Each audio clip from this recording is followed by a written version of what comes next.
This is such a fucking shit. We should just go back and rename this thing the abortion dumpster fire shit show. The only one who's the shit show is you. We were here.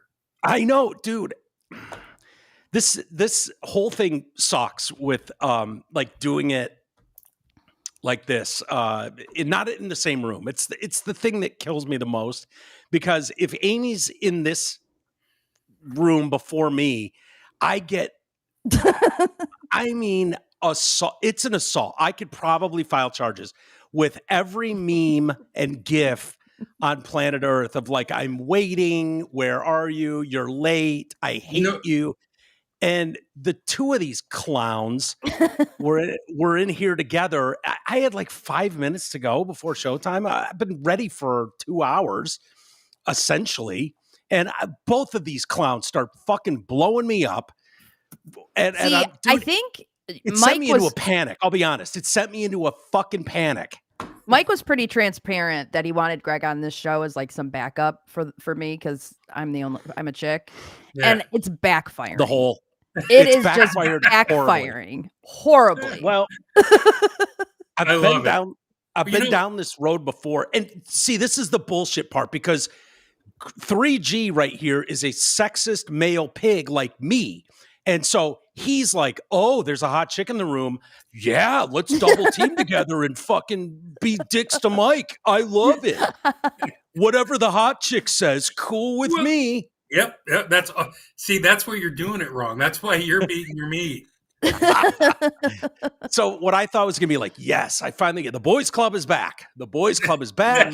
We fucking take on the chick. I love this. No, exact opposite.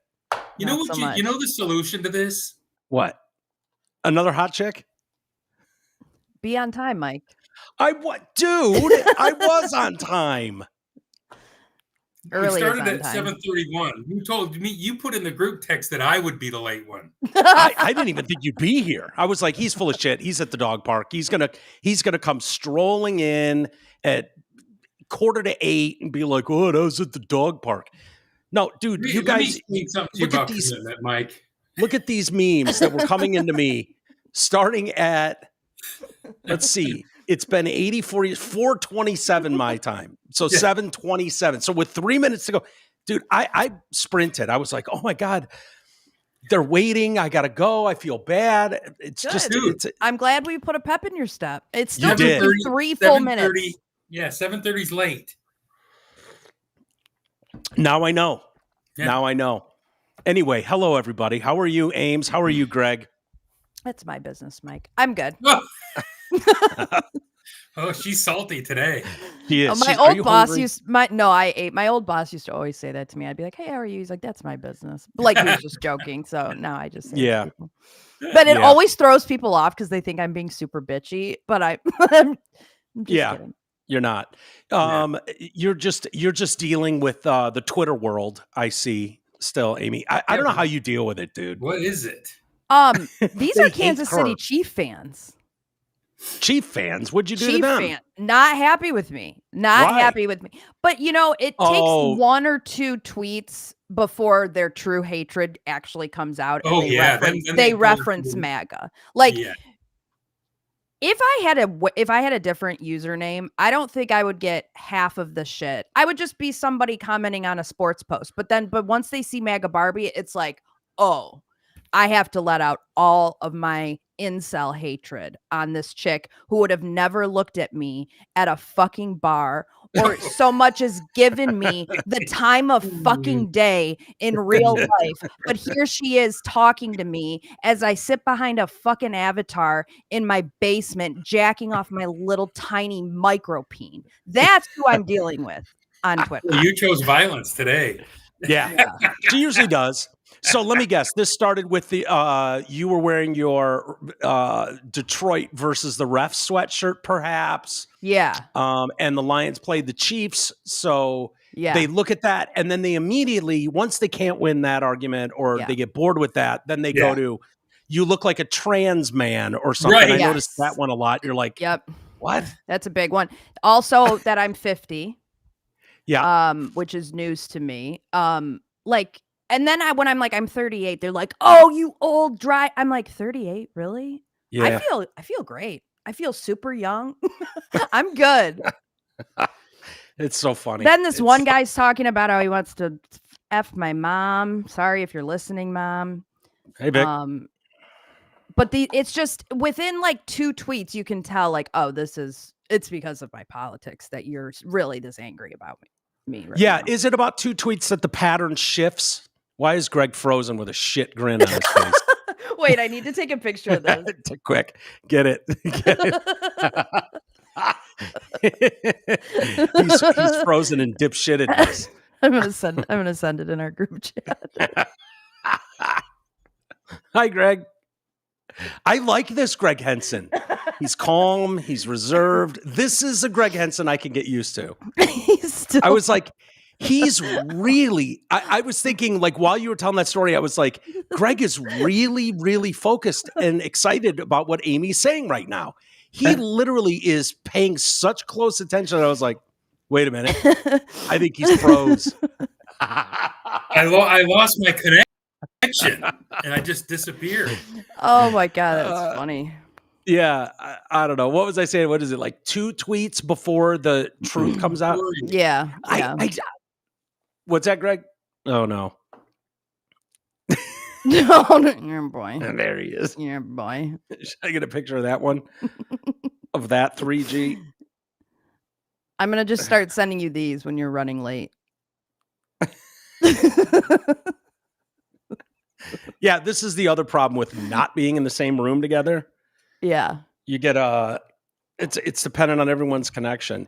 Yeah, I'm trying to think, Amy, if that's just a way of fighting, if that's what people do, like I never pick fights with people on Twitter, so I don't know this place.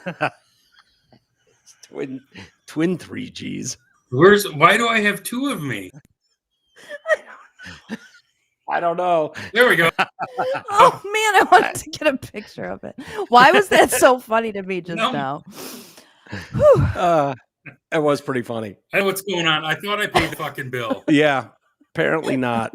Your wife knows we're doing the show, and so she's got everything turned on in the other room to try and throw your internet connection off. She's got her knows we're going to be talking about. Yeah. Do you pick fights with people on Twitter, Greg? Are you one of those guys? Sometimes in sports stuff, yeah. Or do you start it though? Oh yeah, never start it, but I will always finish that shit.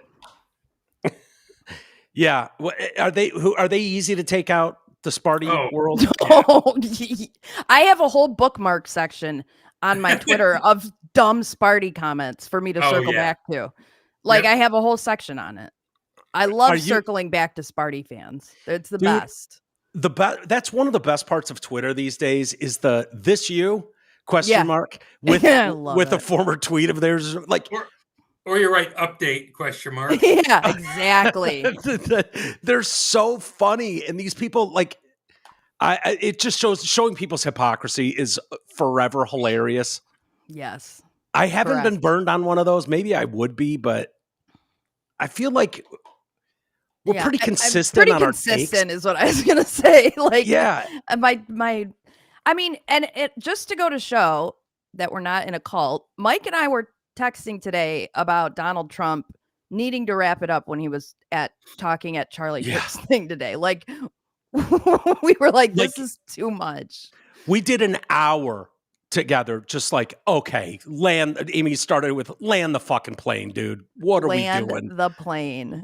My sister texted, she's like, Charlie's going to be 33 by the time Trump's done talking. I mean, he went into like, it turned into a rally speech, essentially. I mean, he was just riffing off the cuff. Is he rallying though? He can't run again. No, but it wasn't a rat. It was just, that's what it turned into. It was like, what's going on and what he's done and what he's accomplished. And that's just kind of what it turned into. If you were at work today and weren't paying attention to what was going on in that space, today they were honoring Charlie Kirk at the White House. There was a ceremony given the Medal of Freedom, which is the highest civilian honor that the country gives, and Trump was awarding that to Charlie Kirk. And so there was a ceremony there today. And it happened to be his 32nd birthday, which is why that joke is so fucking funny that Kelly's put out there. Jesus, this guy's going to be 33 by the time Trump wraps this Seriously. up. But Trump goes up there and his family is there, and Erica Kirk is there, his widow, and she gives her speech, and then did she go last or? Yeah, she went last. And so Trump was like, "Come on, wrap it up." Yeah, that's right.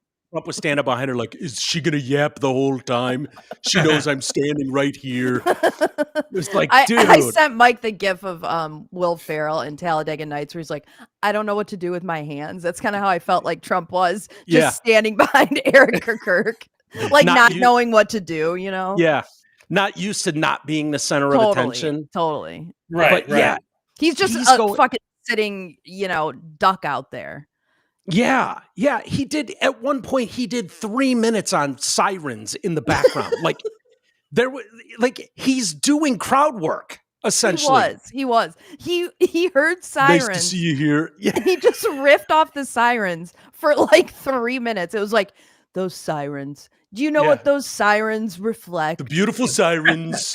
All of the hard work. You never used to hear sirens. Now you hear sirens all the time. Like it was so weird. Yeah.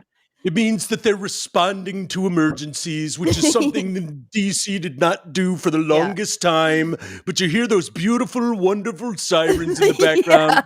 Anyway, this Charlie guy died a few weeks ago, and then he would drop into Charlie again for a second. Yeah. And then he's talking about cleaning up all the crime, and restaurants are packed. You need to get on a waiting list for a restaurant in DC nowadays because and Amy and I are just like, oh my God, he can't help it. And the president of Argentina was there, and he was like, who knows where this country would be without Charlie.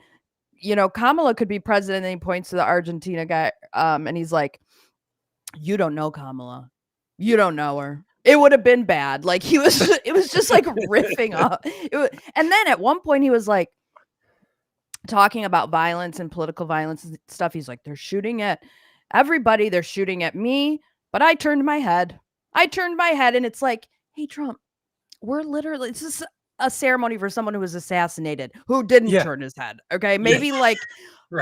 Yeah. Let's dial it down on the fact that you escaped assassination and Charlie didn't. Right. He's like, God wanted to save me, not Charlie. Exactly. Yeah. Exactly. Right. Like, because I'm not going to heaven.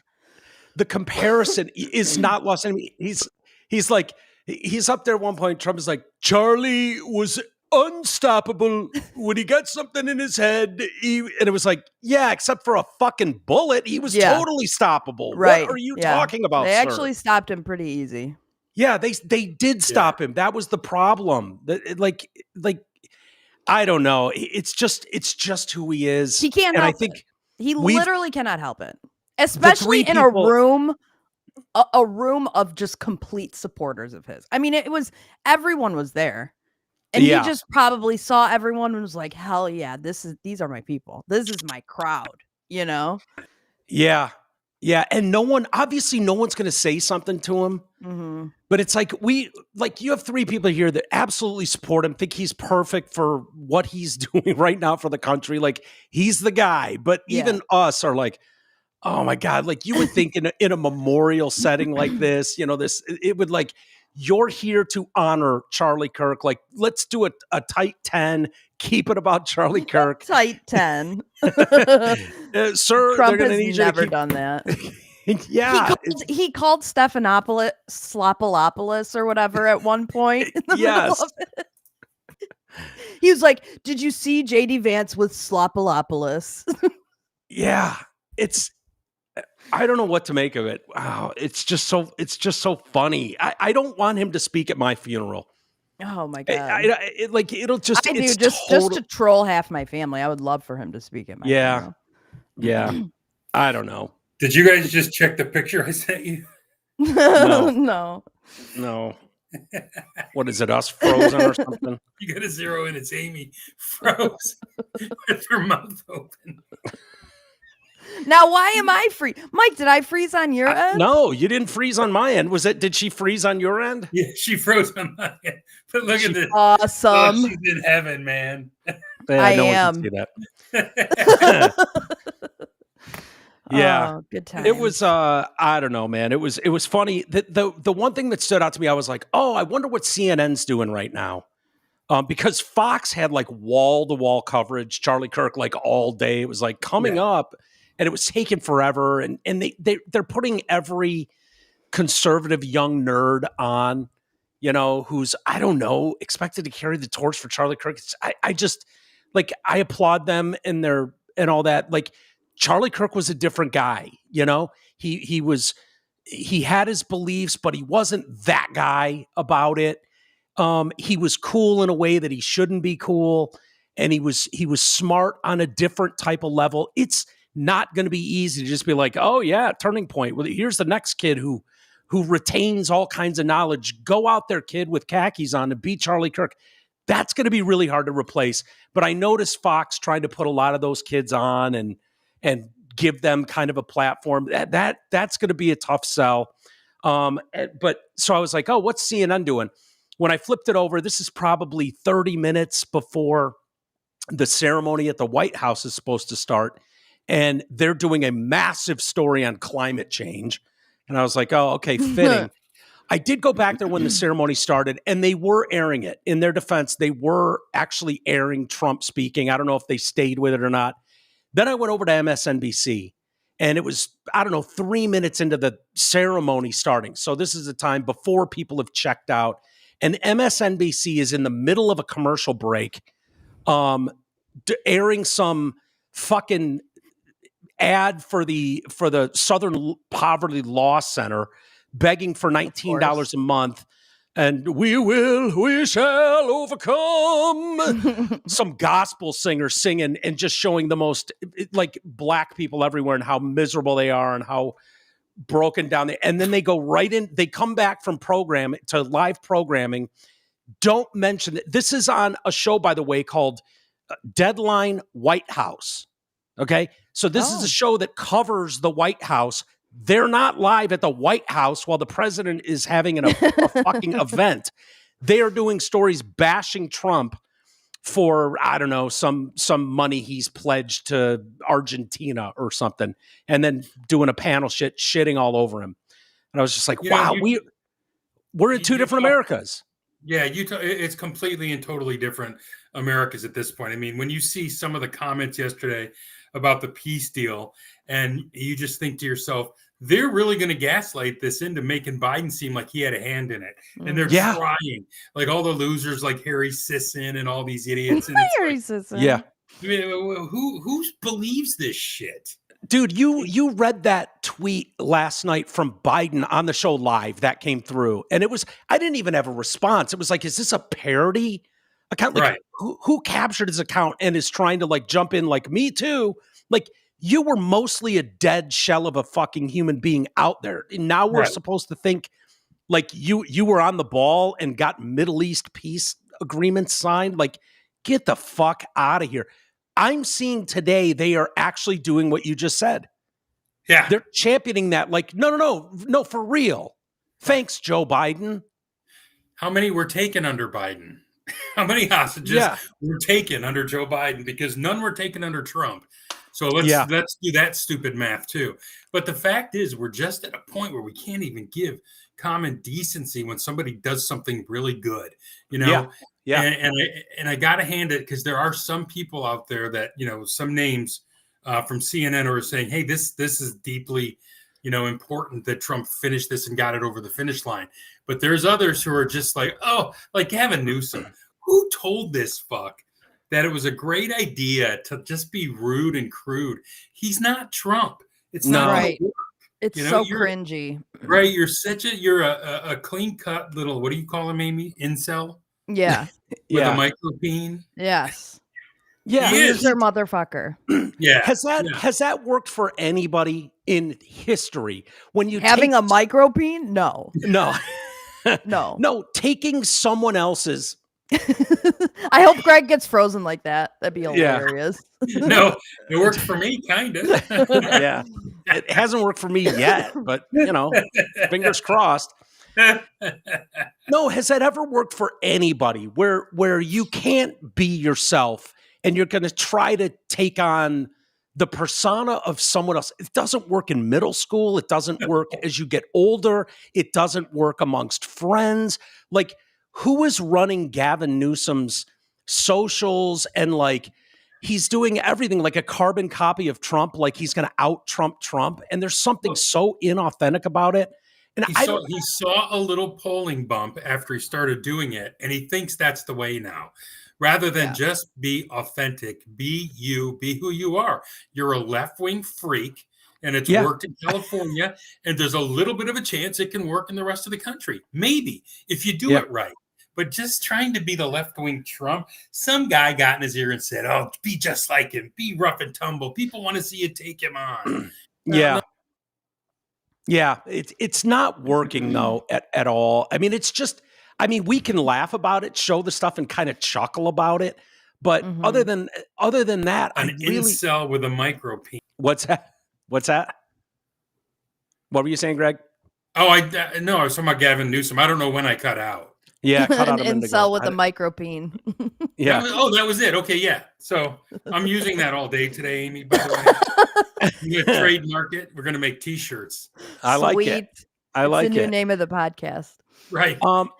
By the way, I didn't remember this. Do you guys remember? Do you guys remember how many times Trump has awarded the Medal of Freedom and to who? I bet you guys can get a couple of them. Limbaugh. Wasn't there some? Was that little boy, the little kid dressed up at Secret Service? That's year? what I was thinking too. But no, DJ? I think that little Roops. Yeah, that little Roops. No, I think he was just an invited guest and sat with the first lady at the State of the Union, for lack of a better. Racist. Yeah, he would never give it to a black guy. So yeah, I couldn't remember this, but going back to his first term, Tiger Woods, remember him giving it to Tiger Woods? That. Yep. Lou Holtz. He gave it to Lou Holtz. Coach Holtz. He did. Did he give one to Tom Brady? No, not yet. He probably will. Rush Limbaugh. Huh? Lou Ferrigno. No. Mariano Rivera. Yeah. Okay. He gave it to him. Posthumous awards. Okay, Rudy so this was Giuliani. Did he give one to Rudy? Or did Bush give one to Rudy? I don't know who this is. Conservative economist Arthur Laffer. He created the Laffer curve. Okay, I knew you would know. You don't know who Art Laffer is? No. What the fuck? Do you, Amy? No. There's something in economics called the Laffer curve, and he invented it. I only what took is the Laffer curve? And that was out. I want to say it has to do with supply and demand. Okay. A long time. Here, I'll tell you. The Laffer curve is the theoretical model that illustrates the relationship between tax rates and government revenue, showing that revenue is 0 at 0% tax can also be 100. It's not what I thought. Check, please. Yeah. The Laffer curve. Amy Amy will let you know when she gets bored with something. When she's had enough of a story, she'll announce, check, please. She'll Mike. Art Laffer. Mike. Good for Art. Huh? Just side note really quick. I think we got into this on the member show about how I understand what you're saying and I want you to land the plane type of thing, you know? Yeah. And so Kelly texts me and she's like, I'm listening to the Patreon episode. And she was like, the only sort of negative feedback I've ever gotten as in a review, at work, is that I get impatient with people and I cut people off when they're not and they're not finished saying stuff. And she was like, so we're exactly the same way that way. Just, what the fuck are you trying to say? Spit it out. You guys have a body language. It's familial about you. And I can fucking feel it through the screen. And I'm like, oh my God, I've lost the group. I've lost the team. Amy is done with this. Sometimes you're filibustering, Mike. Dude, I am. There's no doubt about it. Wrapping it up, Babe Ruth and Elvis. He also posthumously. Huh? Yeah, gave it to the king. And so Charlie Kirk as well. But I found this interesting. Walters would be late for the Presidential Freedom of Honor. Well, that's true. And Greg and I would be texting him gifts. I'd be too nervous to show up. I'd be like, they're going to make fun of me. They're going to point out all my faults. They're going to know I'm a fraud. Someone's going to take it from me. You. Yeah. I'm the worst, dude. Oh, yeah. You're really insecure? Oh, yeah. I'm the worst. I mean, I don't really care, but I sort of do. So, yeah, I'm not very good. I'm a terrible human being. So I would more qualify it as you're a big fat pussy, but I don't. Am I wrong? Am I in the ballpark? You sound like Amy, because this is what Amy says to me. I'll give you one. Casual observations, dude. Casual observations. I'll give you one. The very first time I met you, you won't even remember this. I was like, man, that guy didn't like me at all. He ignored me completely. Do you remember running into Drew Lane and me at the fucking Silverdome one day? Probably early 2000s, before we got banned from the Silverdome. And all of a sudden, this fat head comes walking across the parking lot, and he's like, Drew. And Drew's like, Greg Henson. And I'm like, oh, that's Greg Henson. You were probably doing the morning show at whatever at the time. Yeah. And it was me and Drew. We drove together to the thing, and we're leaving together. And you just fucking had like a 3-minute conversation with Drew, never acknowledged me. And I was like, oh, that fucking guy didn't even like me. He didn't even say hello to me. It was not personal, dude. Yeah, see? And you don't even remember it. I guarantee you don't even remember it. I was probably hammered, though, wasn't I? Probably. Yeah, it was probably one of those pregame remotes, where... Yeah. Hey, let me say this, pussy boy. I'm sorry.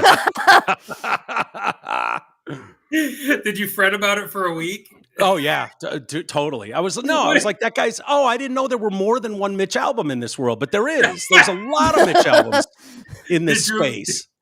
Did Drew look at you and say, they're there? He did, no, and I didn't even say anything to Drew, but it was just like, oh, yeah, I thought that guy would have, I was probably trying to hire Drew. Probably. Yeah, probably. I tried a couple times to hire you guys. Do you guys find this, wrapping up the Charlie Kirk thing, because there is other stuff to get to, including Alec Baldwin. We'll break down his unfortunate accident today. Wait, is he alive? Yeah, he's doing fine. Did you see his accident, Greg? Yeah. Did you guys see this picture from today? The gang is all back together. Oh, where's Glenn? Yeah, you need Glenn there. Right in the background behind Megan, or behind Laura Ingraham. Yeah, Glenn's right there. There's another picture with Glenn floating around. Is Glenn there for real? Do you guys see him? There's another picture with Glenn.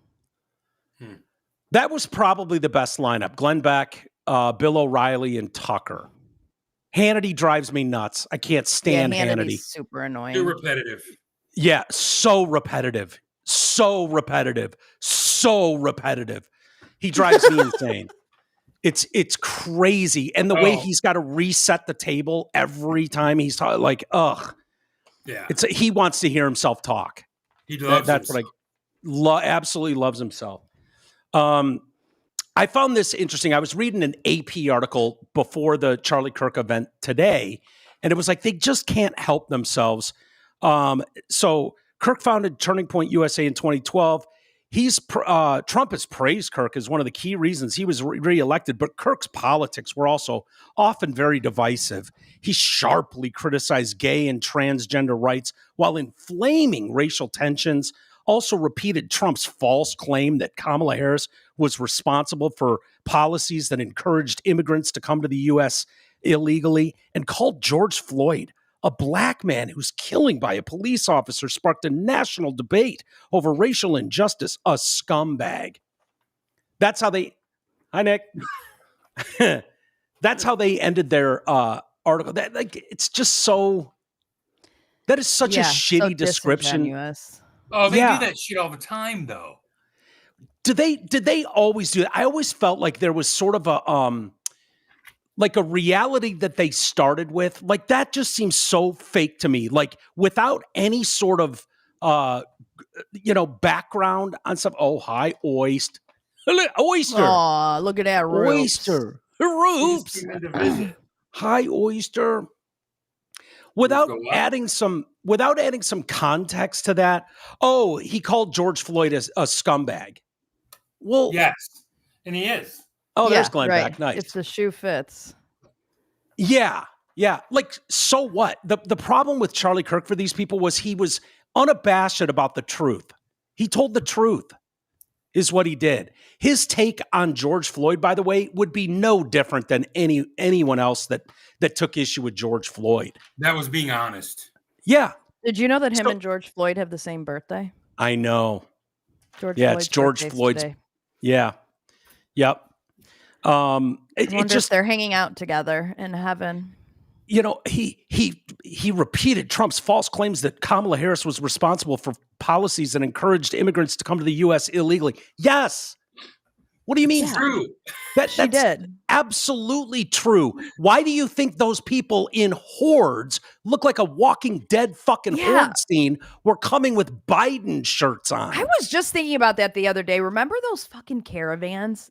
Yes, of course. And the audacity that they would come through and think that we shouldn't stop them. I'll never forget the first time I saw a protest. I was working in Austin, Texas, and here they come walking down Martin Luther King Drive, right? Mm-hmm. And they're demanding citizenship. And I'm like, who in the fuck are you to demand citizenship? You walked across our border and then you told us to fuck off. That's basically what you did. Get out of here. Yeah. It's not illegal. Imagine doing that in another country. I don't care how friendly the country was. The fucking gall, the balls, the Mike. nerve, the temerity to waltz into another country illegally and be like, by the way, I'm here to stay and fuck you. Right. What are you going to do about it? No, but like, what is the AP talking about? That's exactly what that administration and our borders are. Kamala Harris did. They were soft on that shit. But every one of those left-wing rags writes the same thing. He was divisive, blah, blah, blah. They all wrote the same thing. I really, honestly, it's hard for me to read anything political that's not from the Daily Wire. Yeah. Because they're the only one who literally wouldn't say any of that. They wouldn't say, they would go right down the middle. Yeah. And it's like, I love my good conservative sources, but have you read Drudge? Drudge is just all out hate Trump. I mean, he can't even, the rumor is Drudge is not there anymore. You know that, right? Oh, is Matt gone? They think that he sold it, but never announced it. Yeah, that wouldn't surprise me. Matt, I used to like the Drudge Report, especially on slow news days, because there was an assortment of everything. You could find everything on the Drudge Report. If you wanted to get weird news around the world, the Drudge Report was a good spot to go do those. And all of a sudden it changed. I haven't been on the Drudge Report in 6 years. I don't look. I used to look and I scroll right to the bottom for the lifestyle stories because I don't need his political bullshit. Yeah. Yeah. It totally flipped. What are you holding a football for, Ames? Is that new? I've just got ADHD and I've just got to be fucking around with something. She's bored with us. Sitting here. She's bored. Fine. You can play that game. Yeah, baby. Do you have one of those, Greg? Somewhere. I think I give my shit to my kids now. Yeah, but Mike, I don't have kids. Do you have a game ball that has your name on it? Is that an actual game ball? No. No, it was a gift from the Lions. It's a commemorative. It's a commemorative game ball. Well, then don't say fucking game ball. That's bullshit. Shit says game ball on it, Mike. I saw a breakdown. The game balls don't have white panels on them. By the way, did you guys see? No, I know, but the guy in Buffalo that caught that the one that what's his name threw in the crowd and then he took off running. I was like, that's the way to do it, dude. Fuck, if you get one of those balls at Michigan Stadium, if a extra point or something goes over the net, they'll throw it up over the stadium. that tradition. And it's like, dude, I want to run through that tunnel, catch that ball, and fucking gone. I never knew the NFL took them back. Yeah. He had to return it. Did he really? Do you know why I thought that's where you were going with this. No. Do you know why that is, though? Because it's not like a baseball. Apparently, for them to get all the stats they get as far as like speed of pass and yards, all that stuff, they've chipped those actual on-field game balls, and it's proprietary technology. And so that ball getting out of that stadium, that's why they always are like, here's another ball for you, and they'll try to trade it out, try to give you a jersey. Because what's that? The rival football league would take that technology. Oh yeah, right. I don't know how they get that back, though. Although they can track where that ball is, they do know. You know what? They should have a self-destruct in the ball. Just blow it up. Oh my god, just blow it up, like those phones in Syria. Yeah, there you go. The pagers, or like the blue fucking die packs when a bank robber hits a bank. Yeah, yes. They have the guy running down the street. Try to play with it at a tailgate. The second it leaves the perimeter of the stadium, it fucking explodes. Yeah, there you go. All right, should we get to? Like, at least you can't stuff it in your pants like those pagers and blow your dick off. Did you like that move, by the way? By Israel. When I saw those videos of guys' dicks getting blown off, I laughed pretty hard. Yeah, that's just cruel, dude. Because you know where you put a pager, man. It's diabolical. It is next level shit. It really is. When you think you're never going to have a pager in your back pocket, like where a pager goes, it's right there. It's right there in the zone. Holding it had their fingers blown off. It was a great day. Yeah. I know the people that were crying, like, it could have been on a plane. I'm like, yeah, doing a lot of first class travel at the Hamas guys. Right. Sure. More likely they were in one of our Black Hawk helicopters, so fuck off. Yeah. All right, should we get to Alec Baldwin? He was in a bit of a collision. Was this today? Was this yesterday that this happened? Yesterday, okay. In the Hampton area, I think, or he was in New York, somewhere in upstate New. Was he in the Hamptons? Mm-hmm. So he rammed head on into a tree. Couldn't happen to a nicer guy. In Long Island, after a garbage truck cut him off. The video obtained by Newsmax gives the National Waste Services garbage truck's point of view as the massive vehicle rolls through a right turn to Montauk Highway. Okay. Well, what do you want to watch first? Do you want to watch the accident or his description of it? Should we watch accident? Okay, let's watch the accident first. Breaking news right now with video you will see only here on Newsmax. We've just obtained exclusive dash cam video showing the moment we're watching it right now. Actor Alec Baldwin crashed his SUV on the east end of New York's Long Island. The video is from the front-facing camera on a commercial truck. You're seeing the truck here making what's believed to be a legal right turn, and then it slows down. Seconds later, Baldwin's SUV is seen hitting a mailbox and a tree off to the right side of the truck. The actor, an outspoken Trump hater, claimed on social media that he was driving his wife's Range Rover with his brother Stephen Baldwin in the passenger seat. He said he was trying to avoid hitting this truck, so he veered off the road into the tree. Does not appear, though. Yeah. How long did it go on? He had plenty of time to brake. He wasn't looking. So he's trying. Truck here, he's trying to go. So this guy goes a hair wide here to make this turn. Right, he's in a big fucking truck. So he goes a little wide right there to make the turn. An outspoken Trump hater claimed on social. And there goes outspoken Trump hater. Yeah. Here's the best part though: is he's responsible. He's in the back. Got to control your car, man. Either he wasn't paying attention or he was road raging. Yeah, was he trying to pull a Kyron Lacey or something? Who's Kyron Lacey? Oh, you haven't been paying attention to that whole saga, Mike? No. Oh, Jesus. You got to look at this one. Google it. Yeah. LSU wide receiver who they claimed was driving recklessly and caused a woman to die in a car crash fucking killed himself when they charged him. Oh, yeah. But then, so like his lawyer came out and was like, oh, see, look at this video. He was 70 yards behind the accident.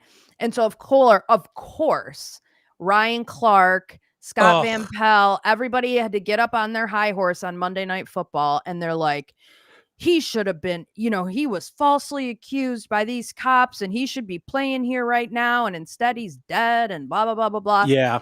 Then, of course, the next day, the police department was like, hold my beer. Here's the whole fucking video of him. It was 2-lane road.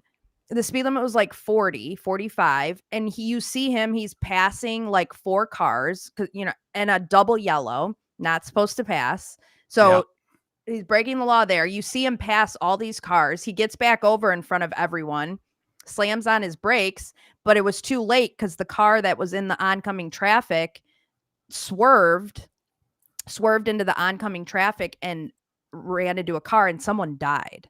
So, and then of course he fled the accident. So when they were like, he was 70 yards behind the accident. Well, yeah, but he caused the accident because everyone had to swerve to avoid hitting him because he was passing when he wasn't supposed to. See, so then Ryan Clark had to come on TV and apologize. Ryan Clark, dude, this pisses me off because there's a responsibility on ESPN's part. I was watching that on Monday night and saw Ryan Clark. I was like, what a sad story. That sucks. Someone was falsely accused by the police of something and it led to their suicide. That's terrible.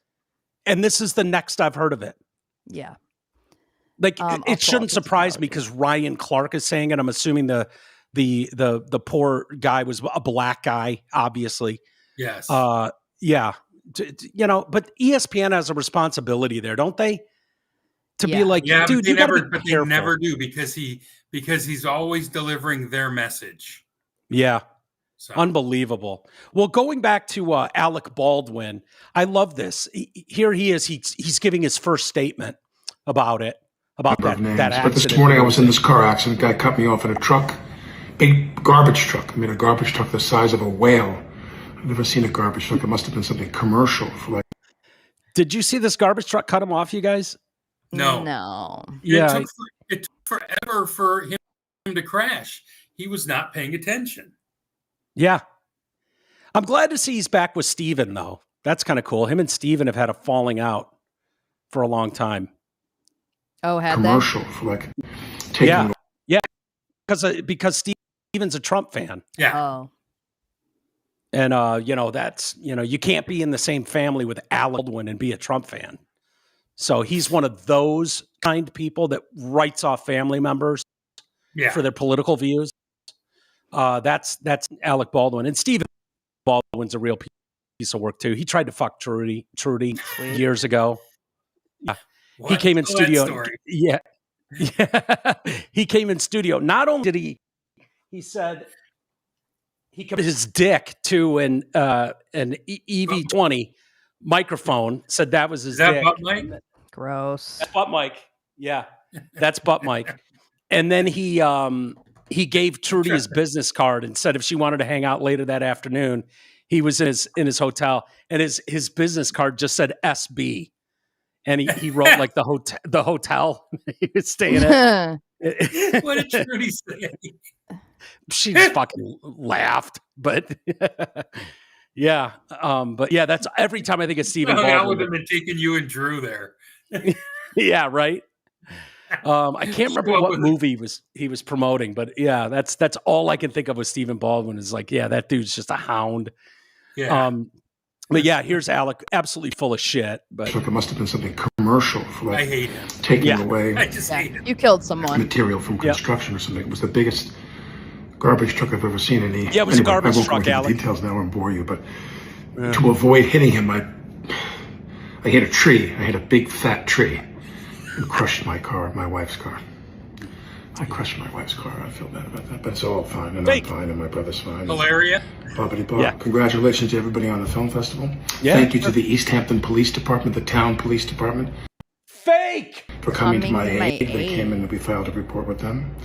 Officer Gherkin is his name. Gerken. Why the fuck are you spelling it like that?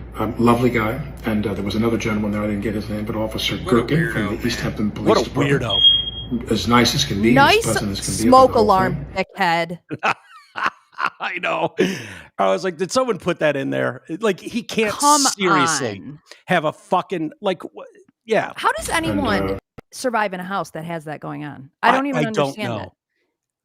It happened in my house once, and I told Rocky, you take out that fucking thing from our wall. Dude, rip that out of the wall. Fixed. Rip it out of the wall. I don't care what rip the guts out of it. Yeah, I had one going off. It's like, no, immediately. Stinky Cece, I had one in the 2 bedrooms over. All of a sudden, Cece jumps in my bed, and she is crawling on the pillow, like getting as close to her day as she can. And she's just shaking like a leaf. Shakes like a leaf? She shakes like a leaf. Oh, Wait, she got as close to what as she could? Her day. Or what? Dayeee. Look at you. You love your day. You love your day. And so she snuggles up next to her day. What are you talking about? Yeah. You're going to have to learn Roops talk. Yeah, Roops talk. Greg is not fluent. Greg doesn't know Roops. He's not fluent in Roops. When you say your dog loves your D, that makes me hurt. Day, not D. She'll love that on her daddy's D. Oyster loves her days D too. But dude, not with peanut butter on it. But Cece is not one of those cuddle bugs. I don't get the impression that Oyster's a real like snuggle bunny. She's not like a Labrador. Like she gets up next to me. I got videos. She gets up next to me in bed and just starts licking my head. Well, yeah, that big head. It goes on forever. I'm like, that's enough kisses, girl. Yeah. Well, Cece doesn't. So when she's like crawling over the pillow to get next to me and just shaking like a leaf, and then faint as can be, I hear chirp in the back, and I'm like, what the fuck? She heard that thing from 2 doors down that one of the smoke alarms was going off. Yeah. And she was like, it's so loud, Day. Go get it, fix it. And it's like 3 a.m. Yeah, it's exactly how she says. She's like, Day, can you hear that thing? It's so loud. Get it. What's her favorite activity? What's her favorite activity? What does she like? Going into Pazzool. The Pazzool. The pool. Oh, it's a cross between Roops Talk and Diddy. Or no, not Diddy. Snoop. Yeah, well, that started because I would be like, you want to go in the pool? And she's like, fuck, yeah, I thought you'd never ask, Day. Let's go in the pool. And so then it was like, you want to go in the pool? Yeah. I didn't say the word. And she's still like, I know what you meant. Let's go. And then it just morphed into Pazzool. You want to go in the... I love so, yeah, it's a whole language. That's so yeah, that's her favorite activity. How do I ask Oyster if she wants to go to the park in that language? The Pazark. You want Day to take you to the Pazark? You want to go to the Pazark? You'll figure it out. Yeah. All right, let's listen to more of this clown as he wraps up here. I mean, just the victim that he is. What sort of a hero too? I mean, he could have crashed into the truck, potentially hurt someone. It was as big as a whale, Mike. It was as big as a whale. Yeah. Yeah. My wife's car is pretty smashed up. Big tree, big fat tree. Fat tree. And I'm going to LA to see my family. Can't wait. Going out to California to gather my family together, spend a few days out there, and then come home. And I'm still so proud of my wife. This part cracks me up. I'm so proud of my wife. More than anything, and I'm very proud of you. Okay, I'm fine. Other than bye. Yeah. He is so fucking weird, dude. What the fuck? Hilaria, I love you. I'm so proud of you. What the fuck was that about? Well, because he crashed her car and he's going to get his ass beat. Yeah, maybe. Hilaria's going to kick that ass. Is she on Dancing with the Stars? That wouldn't surprise me. But no idea. I haven't watched the network show in 12 years, so I have no idea. TV at all. Yeah. I think she just got kicked off, actually, and I think it was a huge thing. Yeah. Oh, fuck her. Yeah. What a clown, though. I mean, honest to God, like, dude, You think he wasn't paying attention? I thought he was just trying to get around it and was like, oh, like he can't be bothered to wait. And so he saw that truck slow down and lean a little bit to left. It's got to make a wide turn. But you wouldn't get around it by going inside it ever. But the asshole that drives on the shoulder to go around a car that's turning left, like that guy, we've probably all done it at some point, frustrated in traffic. But I don't know. It depends on if the guy had his blinker on or what. I don't know. It's weird though. I would never cut inside of a car because breaking news right now with video you will see only here on they can Newsmax. What? They just turn and whack you. Plus, there's all kinds of shit on the inside. Like on the outside, is another car coming? No, I think he's trying to go on the shoulder to go around it. That's right dumb. Here. It's dumb, but there's a bike lane. There's a bike lane, not to his left, to his right. He's trying to squeak by. He thinks this truck is stopping to go left, stopping for no reason. Slow, right? Oh, I think he thinks it's going too slow. Yeah. And he can't pass on the left. He can't pass on the left. There's a car there. And he was pissed that the guy pulled in front of him, so he's like, I'll fucking show you. Yeah. Yeah, exactly. And so he's just going to scoot by on the right really quick and blow this guy off because he's film star Alec Baldwin. He can't be bothered. And then the guy turns right. And that's a losing battle. And so now he's stuck plowing into a fucking tree. People cut inside me when I'm making a right-hand turn at least once a week, Cliff says. Yeah, you change one letter in that conversation, that's a whole different What people come inside of me when I'm making a right-hand turn. Gross. That's disgusting, Cliff. You dirty fuck. So it's either that he wasn't paying attention like you think, Greg. I don't think that's possible with a truck that big. I mean, we know it was the size of a whale, this garbage truck. I think he's trying to scoot past him like an asshole who can't be bothered to wait. Or he's looking at his phone like everyone is. A lot of people are looking at their phones. Guy pulled out in front of him last minute. He looked up and it was too late. Yeah. Maybe he was reading some of the mean comments on TikTok that his wife is blaming as the reason that she got kicked off of Dancing with the Stars. Oh, really? It couldn't possibly be. This is from 2 hours ago. So I think this happened yesterday. But see, he wasn't accelerating real quick. He wasn't accelerating there. And if he was going to go around it, I think it's a big truck. I think he was halfway by it on the shoulder. And then the truck started turning right. So his choices were, shit, I'm going to crash into the front end of this truck or swerve out of the way and smash someone's signpost, a mailbox, whatever it was, in a tree. I mean, you could be right. But one thing we know for certain, though, he's full of shit that this guy just wildly pulled in front of him. Right. And the hero that is Alec Baldwin swerved out of the way of this reckless guy driving a giant whale on wheels through Montauk. What were you saying? Cliff says, yikes, see if I comment again. We love you, Cliff. So she got kicked off of Dancing with the Stars on October 9th. And of course, it can't possibly be because she's a shitty fucking dancer. Right. But it's because of a very coordinated and very strategic bullying campaign in the comment section of TikTok. She thinks that's why she was kicked off? Yeah. Yeah, no, they would love that.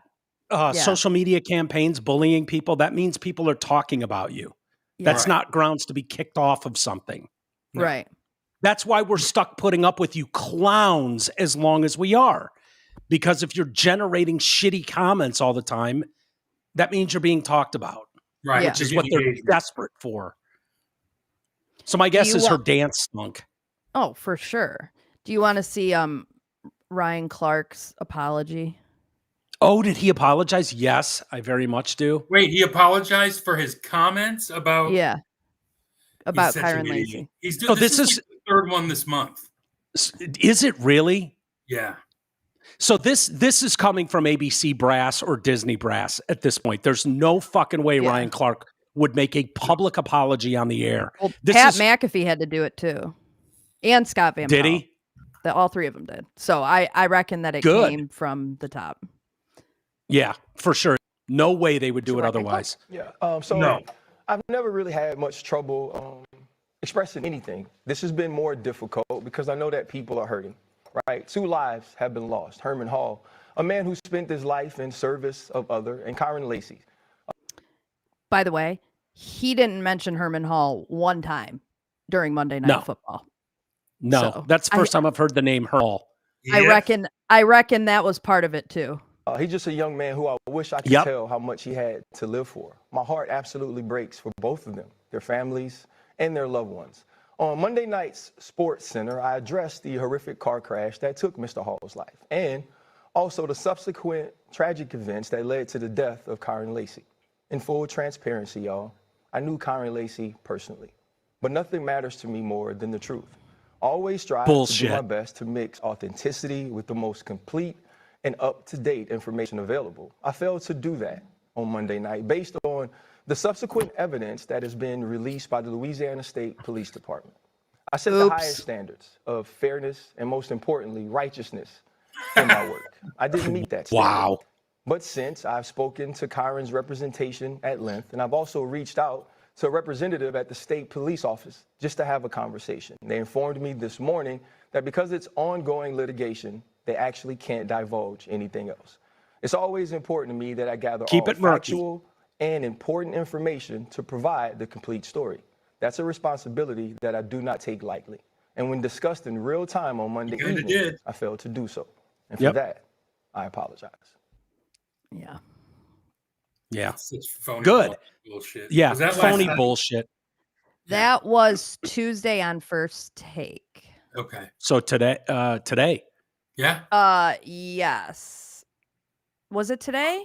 Yeah, today's Tuesday. I thought it was Wednesday this morning too. Okay, then yeah. No, this was last week that this happened. So it was last Tuesday. It wasn't on our Monday night, or no, we were Sunday night. It wasn't Monday Night Football this week. It was Monday Night Football last week. This happened. Yeah. So it was last Tuesday. Yeah. But, yeah, he wasn't quite as enthusiastic about that apology as he was last Monday night. He reads a great prompter, when I was watching that. He reads a great prompter. Yeah. What do you think is the and either one of you take it, is the problem with what these guys have with absolute renegade for the last 10 years, where they're half-truths, lies by omission, whether it's their coverage of Black Lives Matter, people like Ryan Clark, how much blood do you think they have on their hands for some of the shit we've seen in society that is just plagued country because there's been no accountability like what ABC clearly demanded they all do with that apology? Well, number one, there's no accountability still. He has a job. And he'll continue to do this because he's done it 3 or 4 times this fall. I mean, it's like The View having to do legal notes. Right. There's no accountability. Until people start losing jobs over this stuff, nothing's going to come of it. But I mean, shit, I think having to apologize is a step in the right direction because, and I think that's why it's important that Trump sued people who said dumb shit about him, who defamed him, or broke the law when it came to him in terms of, 2020 or whatever, not 2020, 60 Minutes, whatever they did. But it's like, yeah, no, you can it's no longer acceptable for you to just go on the news, mainstream news, and spew bullshit. There's going to be some consequences, and we're going to sue you. And so I think, wasn't ABC one of the ones that settled with him? Yeah. Yeah. So, I mean, I think they're probably sitting there going, our legal expenses are capped for the year. So we're going to need y'all to go run out there and apologize because we don't have any room in the budget for any more lawsuits this year. Do you think it's Do you think it's budget related, or do you think they're not getting a conscience? But do you think there's more to it than just money? No. They're worried about being sued. Is that it? Yep. They don't want to. 100%. Well, they don't want to lose a lawsuit to Trump either. I mean, they all have law teams on retainer, right? Whether they're fighting cases or not, they're so and they can string these things out. That's what the FCC lawsuits used to do. And until you wanted to buy a new property, you'd have to settle your lawsuits. You couldn't have fines that you refused to pay and just trucked along in litigation for 10 years. The Howard Stern ones, when Sinclair or Greater Media wanted to buy a new property, it's like, better wrap those fines you have hanging around. That would be part of a settlement thing. So these guys, it's like, so there's got to be more than just like the fear of being sued. These people are sued all the time. Yeah, well, I mean, I think too, they it's probably feel a shift in the nation. Like people aren't buying this anymore. Yeah. And but I don't think there's any shift with the network shows, Amy. I still Stephanopoulos cut off JD Vance this weekend. Oh yeah, Slapalopoulos. Yeah, no, I mean I agree completely. I mean, my God, NBC, they when that tranny motherfucker that tried to kill Kavanaugh, NBC reported it as a woman. A woman got sentenced for that. And it was I knew obviously I've known for many years you can't trust mainstream media, but it was in that moment that I was like, holy shit. Like it's actively, you just see them trying to shift history and change history such that someone 30 years from now is going to look back and think a woman did that. Yeah. No, it was a man. And so if they're going to lie about something as fucking small as that, and like common sense is that, you can't trust a word that they say about literally anything. And they're dug in on most of these. Yeah. For the longest time, though, so many people stayed quiet on that stuff and was just like trying to be polite, like, okay, a woman did it. Yeah. And those people aren't staying quiet now. And so these networks are dealing with the reality today that they haven't had to deal with, where people are calling them on this bullshit. Yeah. Every day they're being called on this shit.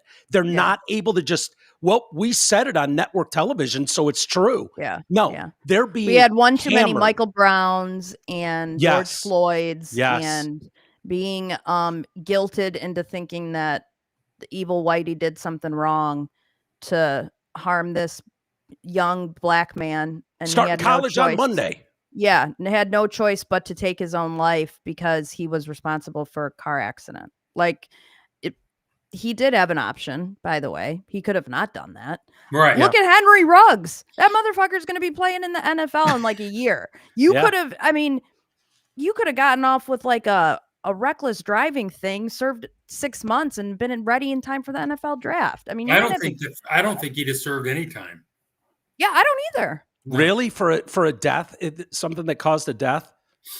Reckless driving causing death? I think he'd have gotten sued over his NFL contract and had to pay some money, but I don't think they'd have put him Wouldn't you rather forego him sitting in jail and instead go after his paycheck? Yeah. Like, he's collectible if he's not in jail because he's going to go make millions. So that's what happened with Vince Neil when he killed Razzle, the Hanoi Rocks drummer, shit-faced back in 84, whatever it was.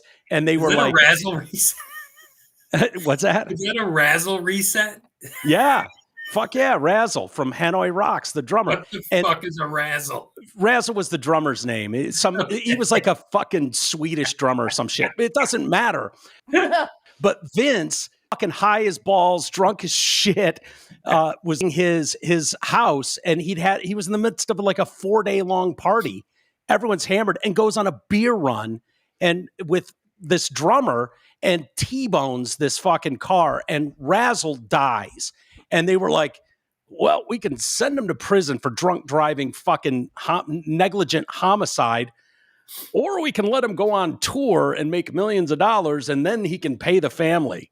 And so he was sentenced to 30 days in prison, in jail, served 18 because of good behavior, and was able to go tour the world. It was like, and we were all sentenced to a tour. Hey, not funny. Greatest band ever. Have you seen him recently? Oh my God, dude. I know. Don't get me started. I don't know what's worse. Him, David Lee Roth. Or dude, Frankie Valli. I'm glad. Yeah. I'm glad you're here because I think you were at the David Lee Roth show, were you not? Which one? Did you post a video or did you just post someone else's video? It was somebody else's. Okay. I was like, oh my God, Henson was at the David Lee Roth show and with his fucking micropene. I don't know what the deal is with micropenes. She left. She's like, I'm out of here. Fuck David Lee Roth. She's like, I'm not going to look at Roth's micropene. I'm not talking 80s hair bands with you fucking clowns. Dude, yeah, what is up with David Lee Roth? That is, he's crazy, always, dude. Yeah. He's out there and he can't sing. He never really could sing. No, right? Not really. He was just entertaining as fuck. But he's out there trying to do his old act, and it's like, dude, you're somebody's great grandfather. What the fuck? I don't know what's going on with him. Like, David Lee Roth was the guy that was like super fitness freak in the 80s. He was like, it's almost like who's the actor that did karate, had all the movies in the 80s? Bruce Lee? I mean, no, not Bruce Lee. The other one that people make fun of all the time. Steven Seagal. Oh, Seagal, who's fat as fuck now. Yeah. But David Lee Roth would tour and then would go to like Tokyo and practice with like he would go around the world. Like, he's well trained and like in super good shape. He seems batshit crazy on stage now. That shit eating grin, those stupid pants. Like, what is going on here? I just don't get it. It doesn't make any sense to me. He needs to just fade away gracefully. People remember him for what he once was. Because when he gets out there now, it's just funny. It's just fodder now. People laugh at him. It's sad. And the Vince stuff. I mean, these guys. It's sad to see him right now. What's that? This guy who texted in said, "It's sad to see him right now. He's trying, but it just doesn't work anymore." Yeah, and it's just such the seeing like the background vocals or the band's on point, and then the background vocals come in and they're right on point. Yep. And then Dave with this shit-eating grin on his face, just squealing. I don't even know what it is. It's like, okay, you can't do it. If you're a vocalist and you just don't have the chops anymore, you just got to hang it up. I'm sorry. Right. You're killing the brand, the legend, all of it. You're fucking that up. If I was brutal. The guys in Van Halen, I'd be livid. Surviving members, like, dude, you can't go out there, performing these songs, just murdering them. Because Sammy Hagar can still blow. That dude goes out there sing his ass off. Red rocker, baby. It's unbelievable. The guy's like 80 years old. And I've told the story. Awesome. Dude, I've told the story before. We had Sammy at a couple golf outings. And I swear to God, it was Arthur P's like golf outing. And that dude did shots with every foursome that was there. So if there were 50 foursomes, that dude did 50 shots of tequila, his tequila, with every foursome that came through. Fuck. And hanging up like, and he's like 80 now and still able to do it. Like, that's incredible. It's incredible. He's different. Yeah, where'd you run off to? My computer is so fucking ghetto. Uh-oh. Do you need me to send you a new computer? Do you need a new computer? Makes me angry. And it's like these are the types of things I just don't handle well, Uh-oh. I would gladly send you a new computer if you want to upgrade some shit. So irritating. It's just so fucking. It just shut down like in the middle of our stream. It just rebooted. Well, here's what happened when you left was we came to the conclusion Amy was not going to sit and listen to two old men talk about 80s hair metal bands, and she just fucking bailed. She jumped ship. Accurate. It was great happy. Timing. Yeah. My computer wanted to know if I wanted to snooze it, but I was like, no, let's just do it now. Let's get back on. So we were talking about Ryan Clark and the apology, and because I don't know how to say it properly, but I really feel like what these people have gotten away with on network television the last 10 years and cable news, I think it has been so bad for what people have felt like the line moved so far as to acceptable behavior in society what you're allowed, how you're allowed to behave, what's excusable behavior, how you're going to have this massive giant conglomerate come to your defense, even softly, if in some cases. It doesn't matter if you've got George Floyd's background and history. Like, no, we're going to give you every benefit of the doubt on national news and gaslight half the country at least into thinking maybe they're wrong about this. Like, I think it's been really bad for society what they've been able to get away with. Well, I think it's definitely shifted the society, because you have people now who accountability is out the window, but people don't think twice about just lying now, just making shit up, like you're seeing with all this Biden shit in the Middle East, that he started this process. I mean, that's just factually inaccurate. Yeah. We pull up the airplane again? Yeah. No, I don't know. I'm glad to see stories like this. I don't know if you guys saw this cop shooting, but he was an off-duty cop. Was this the family? The family of came out and said Yes. So the shooting was Elijah Wilkes, fatally shot on October 9th after he caused a minor car accident with an unidentified Milwaukee police officer who was on his way to work. And I'm convinced, I could be wrong, this may be one of those that's so undeniable that maybe the national narrative would have been different. But this is a white cop on his way to work, so he's technically off duty at this point, and a black man. I swear to God, if 5 years ago there would be protests and riots in the streets digging through this cop's background to find out if we can absolutely bury him. They'd be finding out ways to pay this family, this poor family. We'd be having to sit through vigils for this guy. And while it's obviously sad anytime someone dies, I suppose I mean that on some level. But if you didn't see it, here was the shooting. Here was the incident that took place. And I'll tell you what the family said after. So he's driving like an asshole, hits the cop car there. What the fuck are you doing?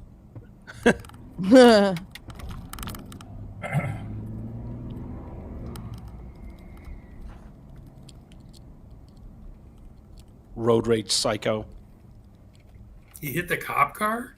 Yeah, it looked like he hit the front end of it. Oh, now he's going to go to the cop. That fuck out of me. Yeah.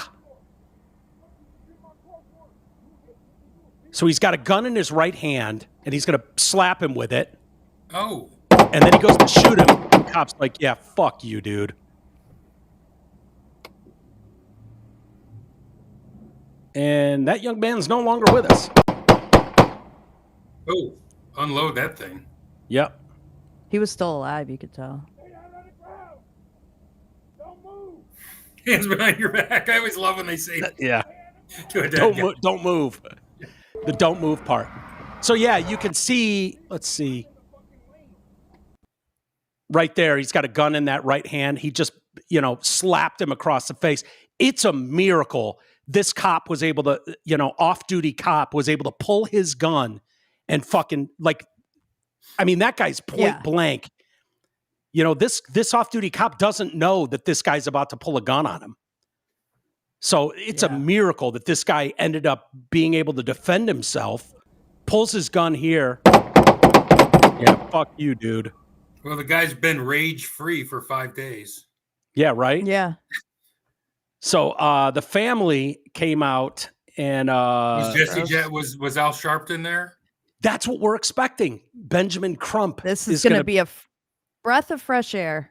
Yeah.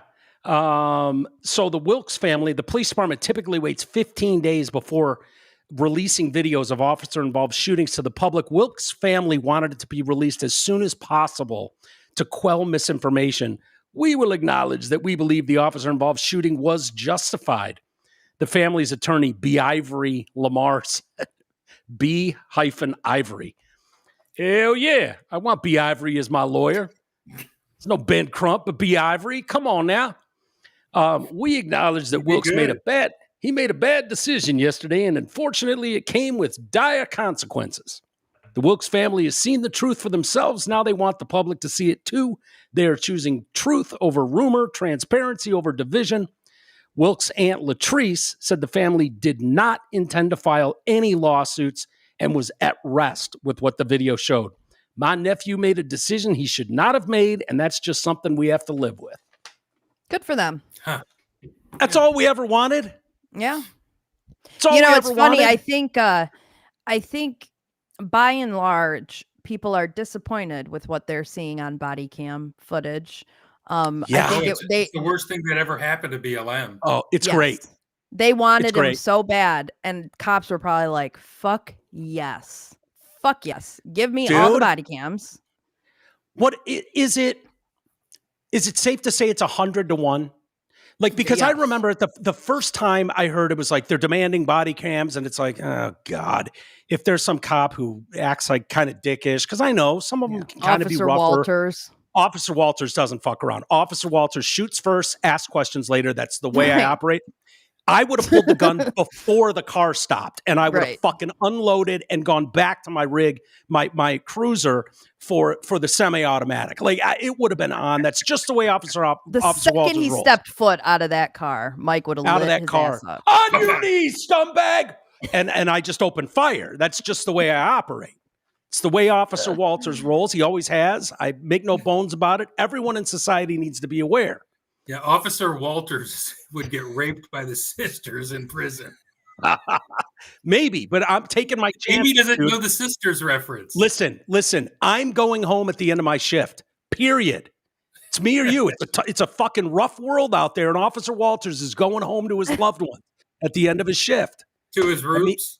Dude, if you fucking jaywalk in front of me, I'm at least clipping a wing. I'll hit you with my door. What if they tried to take out your trusty sidekick, Cece? They'd be eating fucking all the lead. I would I'd still be unloading on them. They'd be dragging me out like a movie scene. Right. It's just the way it happens. Oh, man. So the Wilkes family did have an excuse. I don't know if this is believable or not, but the Wilkes family, and I don't blame the family for looking for an excuse. They said he was driving to his uncle's funeral when he flipped, suggesting that's why he could have acted violently. I'm sure we'll look into his past and find out he's acted violently when there wasn't an uncle's funeral. I reckon. You mean? I reckon. Yeah. Yeah. I think Something tells so, me too. he didn't pick that day. Yeah, I'm sure this was the first time this has ever happened. Are you? You don't think it was? It was really close. They were really close. His uncle was the one who kept him in line, and now his uncle's gone. There's no one there to keep him in line. Yeah, once Uncle Ray died, all bets were off. Is that what you're saying? Yeah. Yeah. It is good though, because if that family was like, oh, boy was a victim of the system and all that, Ben Crump would be on his doorstep. Ben Crump would be searching for a fucking camera somewhere and trying to gin people up. I give the family a lot of credit for at least coming out and going, yeah, he fucked around and he found out. He did. Yeah. And that I feel like I don't know why anyone thinks that if somebody puts a gun in your face and the other person has a gun, they won't use it. I mean, it's fucking ridiculous. You know what it is, though? It's lack of accountability over years and years and years. He's probably never been held accountable for this behavior. This is what happens. Yeah. No doubt about it. But those body cams, going back to those, I was saying it. I remember thinking, this is going to be, we're going to see every time a cop lips off or doesn't act perfectly, they're going to be called out. It's going to be like, see, it's systemic. They're bullies. And what's happened is it's probably 100-1 where the cops are absolute saints out there. Yeah. For every one that's like, takes his fucking ongoing divorce out on some guy in the streets. Right. There's 100 examples of them being like the most bulls on earth. We really don't deserve cops because I couldn't put up with any of that shit. No. I that's why I talk about Officer Walters. I'd be pulling my trigger on everybody. I'd be pulling the trigger on everybody. You give me a fucking stink eye and I might fucking shoot you. Like, that's why I always thought like the car going. I feel like ride along. Dragging him back saying, blow me and you can go. Yeah, right. Exactly. Hot female perps. Hot female perps. I feel like ride-along should be like mandatory. Ride-along should be mandatory. Like, have you guys should ever get a done feel one? what these cops have to do. No, but I would like to. Have you guys ever done one? I could set you up. They're eye-opening, more of like to a say the suburb least. kind of gal. It's worth it though. Under the hood. Yeah, I want to get calls of to kill raccoons in the neighborhoods. Like, those are the kind of calls I want to go on. Dude, you don't. You want to go to an area that maybe isn't like the worst areas in the country. Dude, when I was on the beat in Redford, I did a ride along one day, Greg. So when I was on the beat in Redford, in 3 hours, you saw like, holy shit, what these guys deal with. You really did.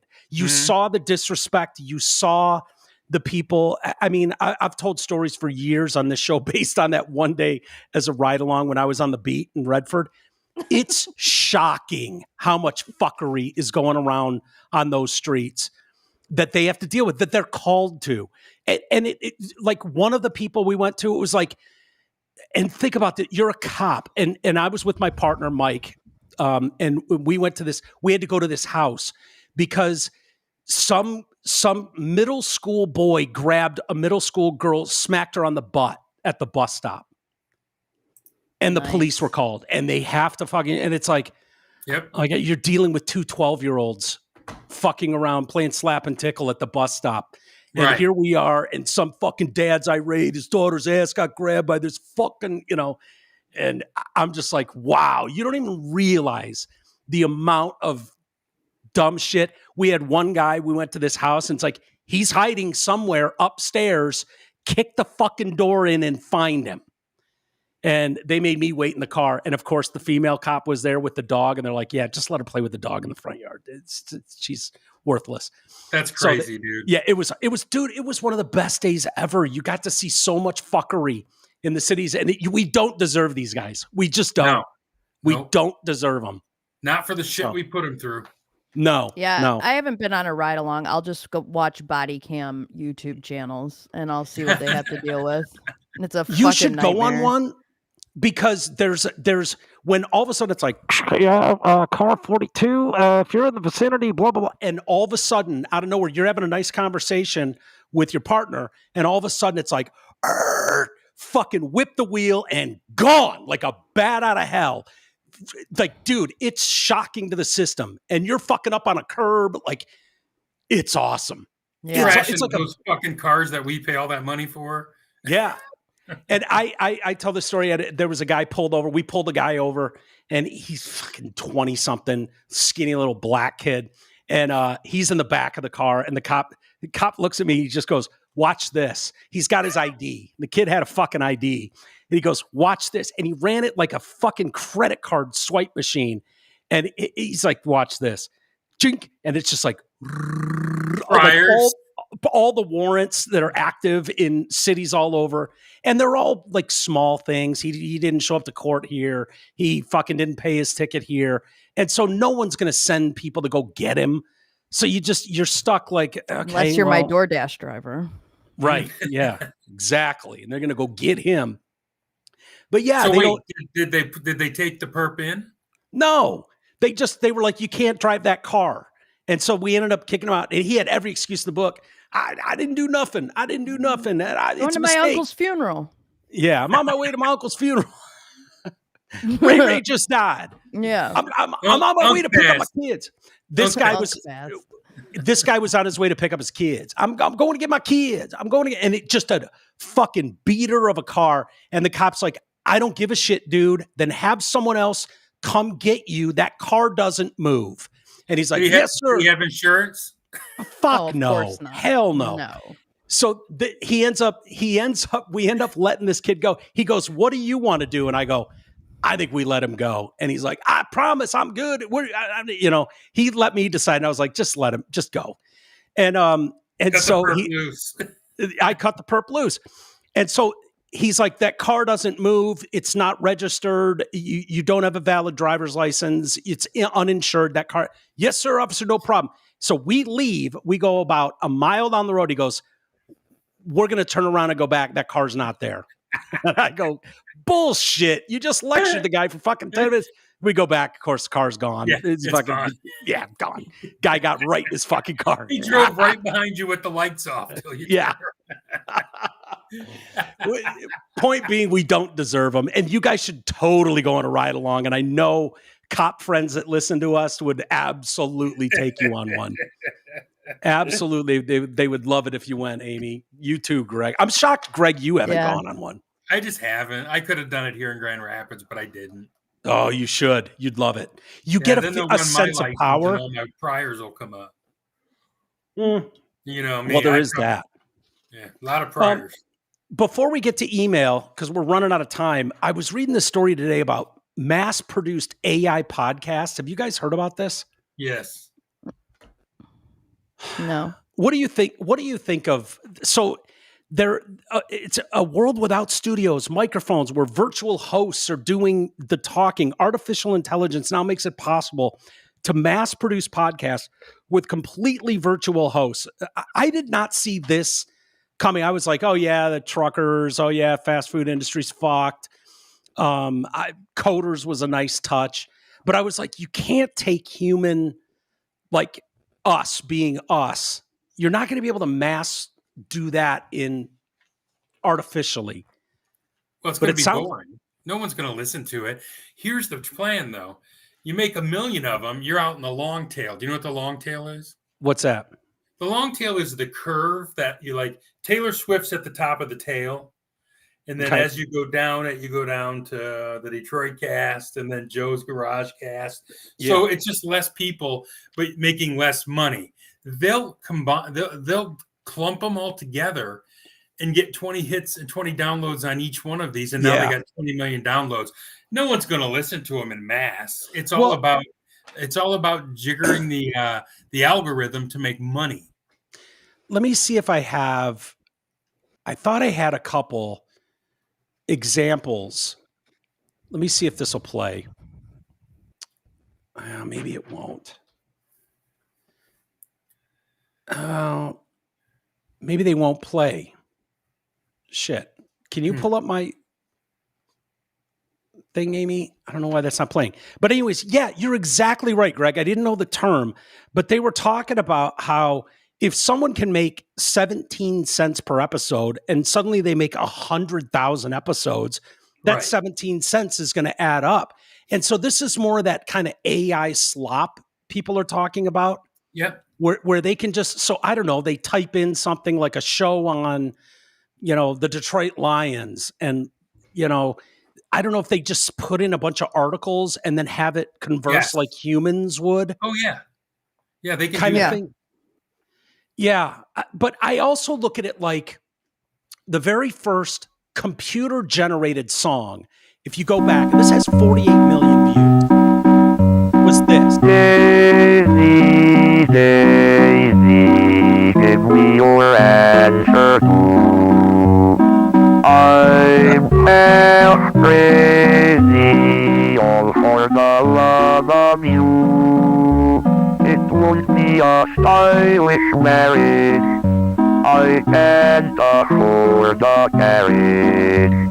But you look sweet upon the seat of a bicycle built for two. So I know that's not the first ever song. Yeah, I feel like I just did. I just take mushrooms? What the fuck just happened? I know, right? Kind of dope, though. Kind of dope.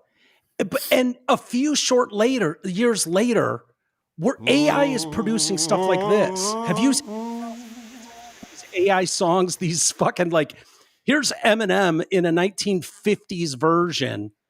I've created a monster, 'cause nobody wants to see Marshall no more. They want Shady I'm chopped liver. Well, if you want shady, this is what I give you. A little bit of me mixed with some hard liquor. Some vodka that'll jumpstart my heart quicker than a shock when I get shot at the hospital by the doctor when I'm not cooperating. When I'm rocking the table while he's operating. Hey, you waited this long to stop debating, cause I'm back, I'm on the... I know that you got a job, Miss Cheney, but your husband's heart problems complicating, so the FCC won't let me be. Or let me... I mean, dude, and I like it. It's not, that is all artificial intelligence. That is no human beings doing that. And they're doing it with all music. And so my fear is, while the podcast thing, the AI podcast might be at the Daisy, can't afford a marriage. You look good in the carriage. It might be there now. Give it a month. And then it's like, you know, what use is there for people like us anymore? If they can just slop out 100,000 episodes. No one will listen to it. Yeah, because people don't want to listen to that. No one's going to listen to six, like you said, 17 people. When you got 346 million people in this country and 8 billion on the planet, you're doing volume, man. They're doing volume. That's all it is. Give me 5 hits on this shitty podcast. Give me 10 downloads on that one. Maybe 100 on this one. Now I'm making a couple $300,000 a year to do shitty content. Yeah. Maybe we should just do that. Just do an AI podcast and send out 8 million episodes a week. And you know what's going to happen, right? What? The algorithms are going to cook those guys. They're not going to put up with that. You're going to have to list it as AI, and they're not going to pay you what they'll pay a human.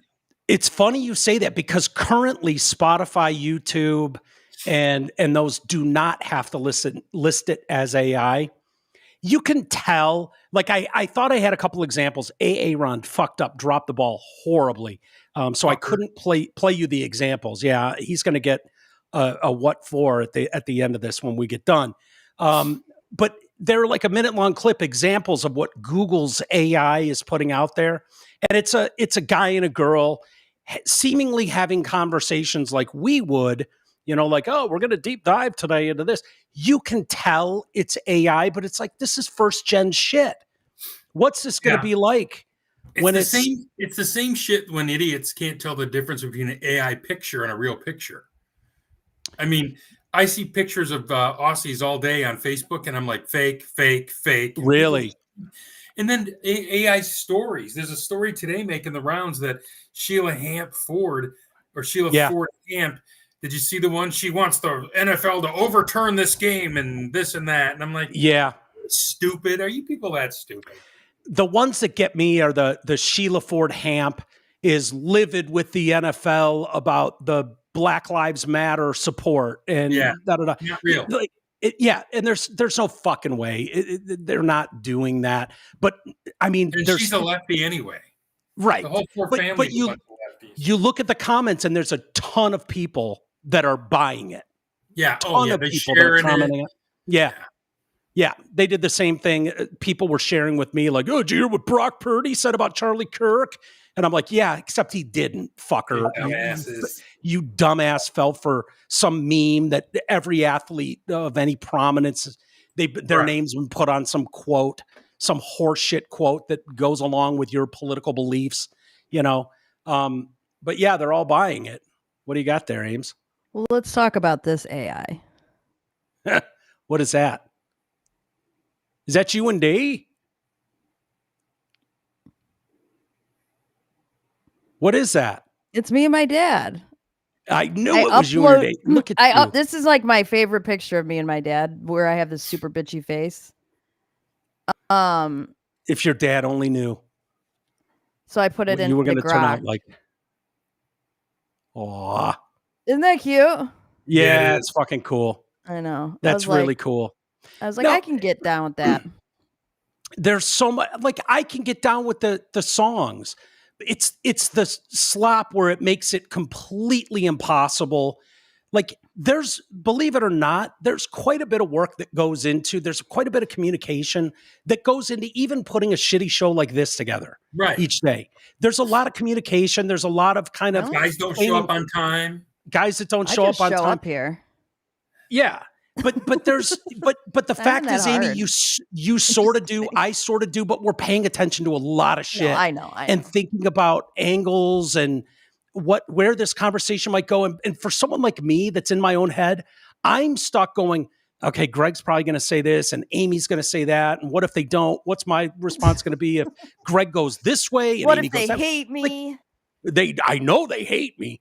There's a lot that goes into it. The idea of some fucking incel dork on a keyboard going, podcast or this, that, talking about the, like that sucks. I didn't see that coming right away. And thinking you could flood the market. I hope you're right, Greg, that they're like, these are AI bullshit, take it with a grain of salt.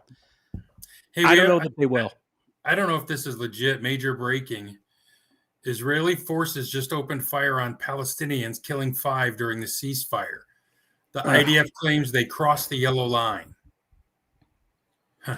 Is Greg getting bamboozled by an AI story as we speak? Maybe. I'm just kidding. I'm just kidding. See. It's editor-in-chief of it's an independent news guy. He's not fake. But we'll see. I don't believe anything. I don't believe anything. I know. I don't either. Well, maybe we'll give you an update tomorrow. I don't think Hamas is really going to be all for a ceasefire anyways. I just don't. I think it's their life's mission to fucking delete all Jews on planet Earth. So the idea, but don't you think that they don't, I feel like they don't want to fuck around with Trump. Yeah, maybe not. But when you start getting into religious principles, all bets are off. Well, I was listening to an interview with one of the hostages who was like, with the day when Donald Trump was elected, he said the treatment of us completely changed. They started giving us more food. They knew that he was going to get us back. Like they said they were very vocal about the fact that they wanted Kamala to win. Yeah. And, so I think at the end of the day, they know, he's got a bigger button. Yeah, there's no doubt they knew that there was actually someone in charge who was going to be paying attention. There's no question about that. But do I think it's sincere that they're like, oh yeah, we're going to put down our weapons for good? Yeah, no, there's going to be skirmishes all the time. Yeah. For sure. All right, let's do a few emails and we'll call it a day. We'll be back tomorrow. Slater Densmore becomes a member. Thank you, Slater. That's a cool name. I didn't think we'd ever have a Slater as a member, but hell yeah. Thank you, Slater. So you were talking to Fellhauer. So your buddy wants all conservatives dead. I totally believe it. No, it was not Fellhauer who said that. Who said it? Raj. Who's Raj? Comedian. Oh, who cares? Yeah. Yeah, but he was absolutely serious about it. Wait, Fellhauer's one of us, isn't he? What's that? He's one of us, isn't he? Nah, not really. He's from Ann Arbor. He's from Ann Arbor. Yeah, that fucker. Yeah, he went to U of M. He's from Ann Arbor, so he's indoctrinated fully. Yeah, he is. He's sort of on the. It's hard to tell with him sometimes. He said to me, because I did Drew's show the day Charlie Kirk died, and Mark's first sentence was, he was divisive. Was Obama divisive? No. Obama was changing hope, my friend. So, I think Mark's a weird one, but, and I know I'm biased. I've known the guy for 30 years, but he's definitely more left-leaning and, Yeah, he's retarded. Yeah, he's retarded. He's got a micropene. Yeah, incel with a micropene. Homo. Okay, so we should probably inform 3G of James and James's presence, Amy. James is out for goats. He looks for goats. He wants to get in your kitchen. He likes to email in and talk shit. He can get a rise out of Amy, which is sort of easy to do. And so he throws shade at her and then she fucking leaps all over him. It's a whole thing. So welcome to the party. James says 3G is gay. Mitch Albom has never been cool. Anyone uttering that has to be placed under immediate homo suspicion. Wait, did I say Mitch was cool? Yeah. No, I didn't. Amy, I think you did. You sort of did when you were having your fucking gay hangout meetings with him. Yeah. And then I said after that he was a cock. But there was a point. We had a good time watching some boxing match with a bunch of guys one night, and he was cool. He was never again cool. He was always a dick. Okay. Sounds like a Jax meeting. Yeah, right. Yeah. But I like James, I took away from your statement that Mitch could have his moments. Mitch was a pretty cool guy. Yeah, he's cool to sit around and jack off while we're watching boxing. Yeah, Mitch is a cock. Okay, homo hole. Sure. James continues. What the actual fuck? He's taking issue with Amy now. I feel bad Can I just for respond him. to James real quick? Yeah. James, respectfully, blow me. Yeah, exactly. Okay. He's taking the Amy approach. Dude, this Amy. I think Amy has told him to blow her at times as well. Something along those lines. So gross. What the actual fuck? I feel bad for him. Go get a room with these bastards. He deserves nothing, especially not anyone's sympathy. This is Jim Joyce and Galarraga, that story we were doing where I think Amy said, I feel bad for Jim Joyce after he blew that call. My God, he's a human being. Well, we all fuck up at work every once in a while. Wait, is James a member? I don't know. You should stop reading his mails until he becomes a member. Yeah, maybe. It's kind of funny to rile people up though. Yeah, but he's jerking off to this right now. He should have to pay. This is like he should have to pay to jerk off. He should have to pay.